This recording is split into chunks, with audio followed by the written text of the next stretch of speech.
শুনুন, আপনি আমি যারা মৃত্যুর কথা স্মরণ করি না, মৃত্যুর কথা স্মরণ আসলে হৃদয় কম্পিত হয় না, একটু ভয় আছে না, তাদেরকে বলছি মৃত্যু আপনাকে আমাকে একদিন পাকড়াও করবেই। মৃত্যু থেকে বাঁচার আমাদের কোনো পথ নেই, মৃত্যু থেকে বাঁচতে আমরা কেউ পারবো না।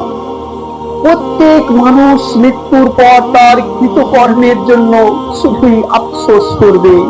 এ প্রসঙ্গে আপনার আমার প্রিয় হাবিব মুহাম্মদ মুস্তাফা সাল্লাল্লাহু আলাইহি সাল্লাম সহিহ বুখারীর 6122 নম্বর আয়াতে কি বলেছেন শুনবেন। তিনি বলেছেন, জাহান্নামীদেরকে তাদের কৃতকর্ম যদি ভালো হতো, তাদেরকে দেখানো হতো জান্নাতে গেলে তারা কেমন থাকতো, এটা দেখে তারা শুধু আফসোস করবে।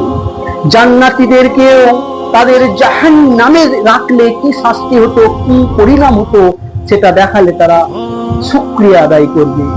এখানে আজ আমরা নামাজ ছেড়ে দিই, পরোয়া করি না, ভুলভাল কাজে লিপ্ত হই, ভুলে যাই মৃত্যুর পর কেউ ফিরতে পারবে না।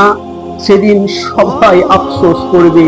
মৃত্যুর পর আমরা শুধুই আফসোস করব আর আমরা বলতে থাকবো, হায় আমি যদি মাটি হয়ে যেতাম।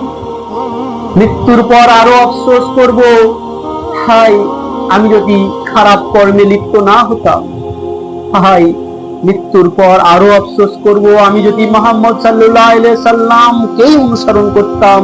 কিন্তু মৃত্যুর পরে আফসোস, এই হাহাকার আপনার আমার কোনো কাজে আসবে না, আমাদের আর কোনো কাজে আসবে না।